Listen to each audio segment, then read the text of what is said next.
kalau sekarang nih, makanya saya bilang Mas, paksa saya sampai November kita jalan di sini yuk. Mudah-mudahan bisa langsing dikit lah. Jadi yang paling utama dan terutama saya udah sampaikan ke Bang Dul. Kenapa kami datang ke Car Free Day? Ketika masyarakat ada di sini cukup banyak. Dan kita bisa mendengar banyak masukan keluhan dari masyarakat. Bahkan saya pribadi kemarin 4 datang ke kawinan, 3 tidak diundang. Kenapa saya datang? Saya ingin mendapatkan apa respon masyarakat. Saya datang ke kawinan, mohon maaf, di gang sempit masyarakat Betawi. Mereka kaget banget saya datang.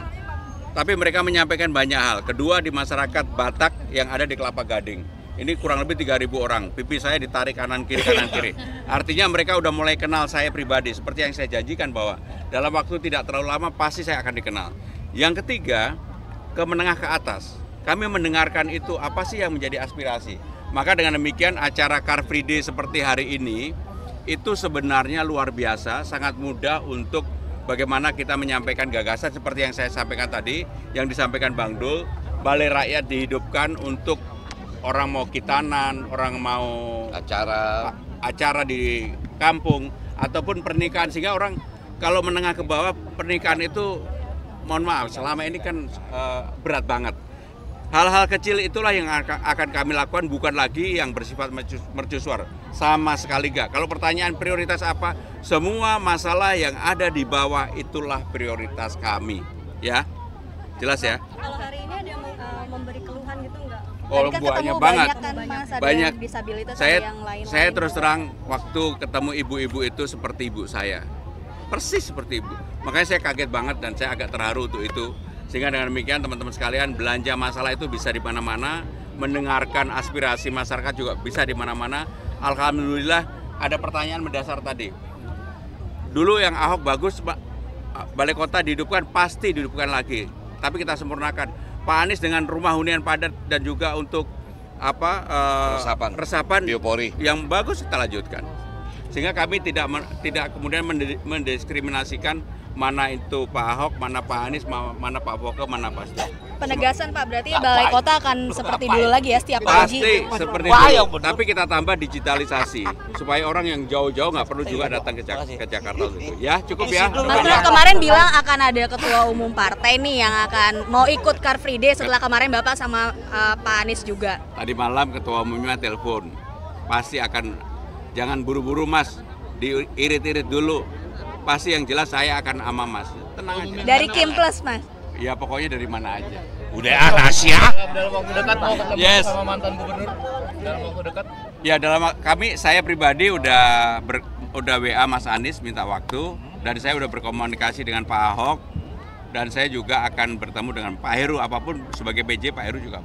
Tetapi dalam minggu-minggu ini pasti kita ketemu tokoh-tokoh yang bukan hanya sebagai mantan gubernur, tapi orang yang mempunyai kontribusi bagi pembangunan bangsa negara.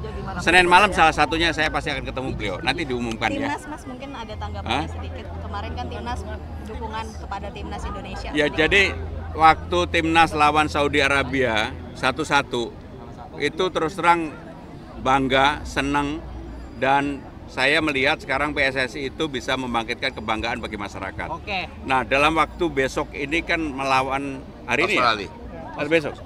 Besok kan melawan Australia. Saya yakin sekarang Timnas untuk lawan Australia, mudah-mudahan seperti yang saya sampaikan bisa menang 1-0. Oke, amin. Walaupun Bang Dul 2-1. Nanti kalau saya yang menang, Bang Dul harus traktir saya. Oke ya. Ya, makasih. Pengunduran diri belum ditandatangani ya Mas? Tentu tim ahli itu banyak gitu kan. Walaupun ada seorang ketua, cuma ya nggak perlu diketahui lah. Artinya kita sedang memfinalisasi tentang visi misi. Karena hari ini informasinya sampai jam 11.59 harus menyerahkan visi misi ke KPUD. Maka tadi kita ulang lagi, kita baca lagi, ada yang mana kita evaluasi selama kita berjalan kan kita dapat masukan, ini masuknya di mana. Walaupun inti besar garis besarnya sudah cukup sebetulnya, sudah cukup lah untuk visinya apa, misinya terbagi berapa, programnya apa saja, sudahlah. Tapi nanti itu kita akan sampaikan pada waktu debat lah. Bang, isunya tuh tadi fokus kemana ya Bang? Apakah macet, banjir, ada beberapa fokus utama begitu? Ya satu air misalnya, itu air. Ya kemarin tadi kita bilang ada beberapa wilayah yang PDAM udah nggak keluar. Kemudian tentang polusi, ya termasuk banjir. Kemudian kita tanya ini intiknya ada di mana? Apakah Jatiluhur masih bisa dipakai untuk sumber air? Ini kan climate change ini, perubahan iklim ini ekstrim. Ya kan, beberapa wilayah sudah banyak yang tidak ada air. Nah, itu bagian yang harus kita. Kemudian tentang macet. Jadi artinya secara global, ya inilah yang dibilang berkesinambungan. Siapapun gubernurnya harusnya program ini ada berkelanjutan. Minta maaf, misalnya waktu itu dibangunlah turap. Ganti pimpinan, turapnya berhenti. Harusnya nggak boleh begitu, siapapun itu. Karena kan udah dalam penganggaran kan. Tinggal selesai sekian, ya tahun ini nggak mungkin, Jakarta nggak mungkin bisa selesai dalam 5 tahun. Mungkin dalam 1 tahun pertama berapa kilo? Sekian, karena kan anggaran mesti dibagi. Misalnya seperti itu. Ada berapa program baru Bang dari... Kalau dibilang program baru, saya berani bilang pemerintah daerah itu program itu bahasanya cuma masuk 2 kategori. Yang pertama yang dibilang urusan wajib. Itu urusan wajib, itu adalah urusan basic. Misalnya kayak pendidikan, kesehatan, infrastruktur, lingkungan, itu wajib hukumnya menjadi prioritas utama. Kemudian ada urusan pilihan. Pilihan yang nama pilih kita boleh yang mana dulu. Misalnya gini, apa perlu Jakarta ada dinas kehutanan? Kan Jakarta nggak punya hutan.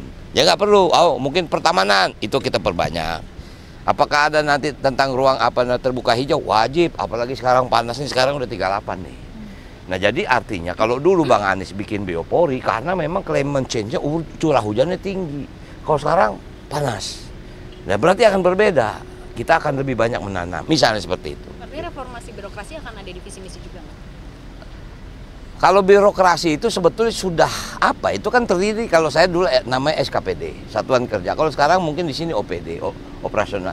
Sebetulnya udah sama aja. Kalau yang namanya reformasi, ya kalau nggak bisa kerja ya berhenti. Cari orang yang bisa kerja berdasarkan visi kita. Gue mau bikin gini loh, lo bisa nggak? Kalau nggak bisa gue ganti. Itu konsekuensi pemerintah daerah begitu. Bang, berarti sebenarnya Jakarta tuh nggak butuh program baru ya Bang, tapi lebih butuh nggak bisa berkelanjutan. Karena kita juga nggak bisa lepas dengan pusat. Nah sekarang dengan ibu kota pergi, itulah kenapa Pramono Anung diperintahkan jadi gubernur.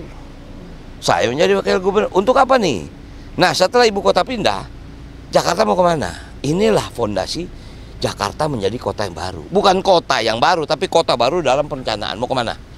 Gitu, misalnya. Undang-undang mau digeber yang mana nih Bang? Hah? Yang mau digeber dulu dalam perencanaan tuh yang mana? Nggak bisa semua geber prioritas yang mana. Macet utama.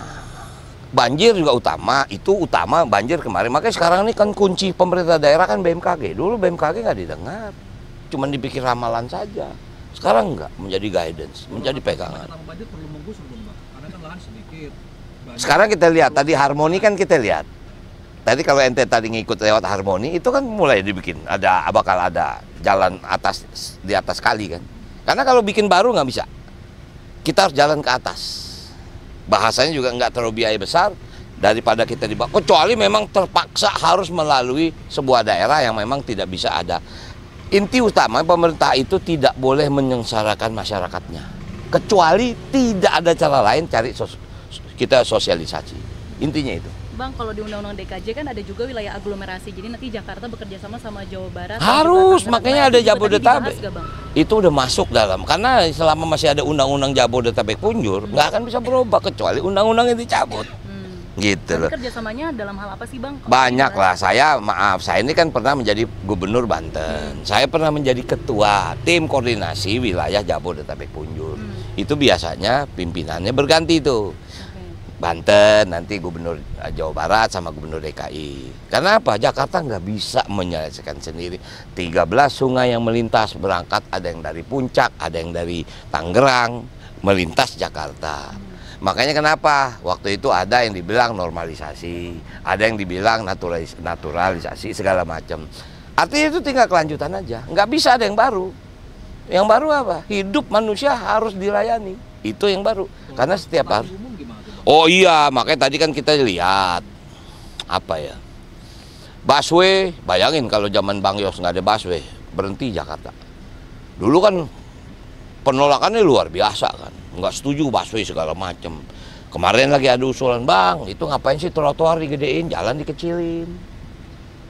Ya mungkin waktu itu visinya beda. Bang besok gimana? Apa trotoar dikecilin, jalan digedein? Ya gua nggak berani jawab sekarang. Pilih dulu gua jadi wakil gubernur, baru gua bisa pokok. Oke ya? Terima kasih.